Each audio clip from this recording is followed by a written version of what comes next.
Don't stay too long. I always knew that night drives were a bad idea, especially when you're alone, especially when the road cuts through the woods. But I had no choice. Urgent delivery, some important document, just another routine courier job. Only tonight, everything felt off. It was nearly 2 a.m. Outside, nothing but darkness. Even the car's headlights seemed to drown in the thick, sticky air. I was driving along an old road, clearly long forgotten. The pavement cracked, tree roots breaking through, as if the forest itself was trying to reclaim it. And then I saw the house, an old Victorian mansion, just standing there, like it had been waiting. A porch light was on. I shouldn't have stopped. But I did. Right then, the car died. No warning, no signs of failure. I turned the key again. Nothing. Not a click. Just silence. Like all electronics just gave up. My phone had no signal. GPS wouldn't load. Perfect. I stepped out, left the car door slightly open. Yeah, I know, stupid. But I had this awful feeling, like someone was watching me. I looked at the house. The porch light flickered and went out. And still, I walked toward it. Every step on the wooden stairs creaked, loud in the silence. The door was slightly ajar. Inside, it smelled like dust, mold, and wet wood. Everything looked frozen in time, like whoever lived here just vanished one day. "Hello?" I called out. No answer. I stepped in. As soon as I crossed the threshold, the door behind me shut with a loud clack. I hadn't touched it, it just closed. The hallway was dim, but my eyes adjusted quickly. Narrow corridor, old staircase, several doors along the walls, and silence. But not ordinary silence.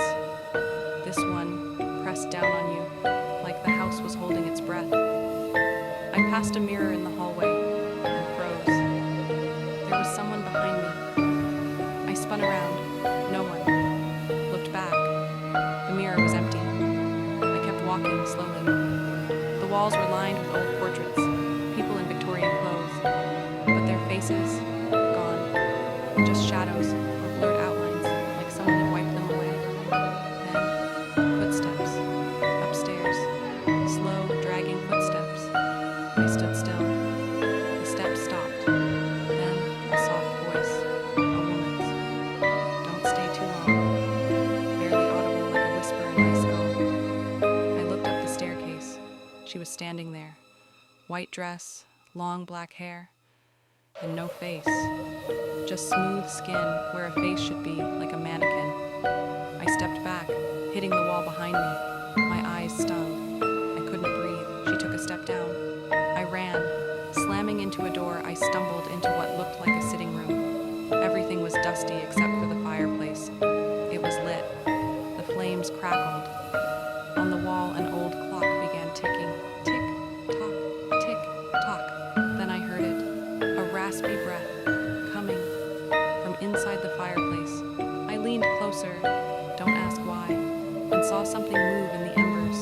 Fingers, charred, skinless, twitching fingers reaching out from the ashes. I stumbled back and bolted for the hallway. But the house had changed. I swear there had only been 2 doors before. Now there were 5, all identical.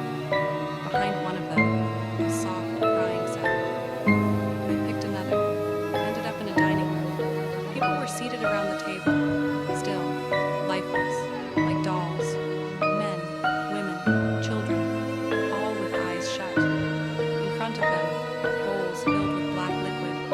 One of them slowly raised his head. "You weren't supposed to come in," he said. Then all of them opened their eyes. Pitch black. No whites. No pupils. I ran. The hallway didn't lead to the exit anymore. I didn't recognize anything. The walls were warped. The floor creaked under my feet like it was made of bones. Footsteps echoed behind me, above me, beside me, and the same voice, louder now. "Don't stay too long." I started running. Doors flashed past me. Reflections in the mirrors weren't mine. Hands reached down from the ceiling. Dust swirled. Someone laughed. Someone sobbed. I saw the front door.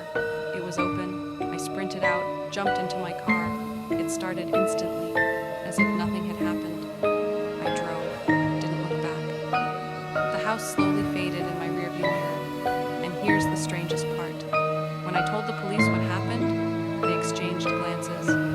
"There's no house there," they said. "There never was. Just forest." We went back. They were right. Just trees. No foundation, no stones. Nothing. But I know what I saw. Because on my phone, there's still a recording. Someone whispering in my ear.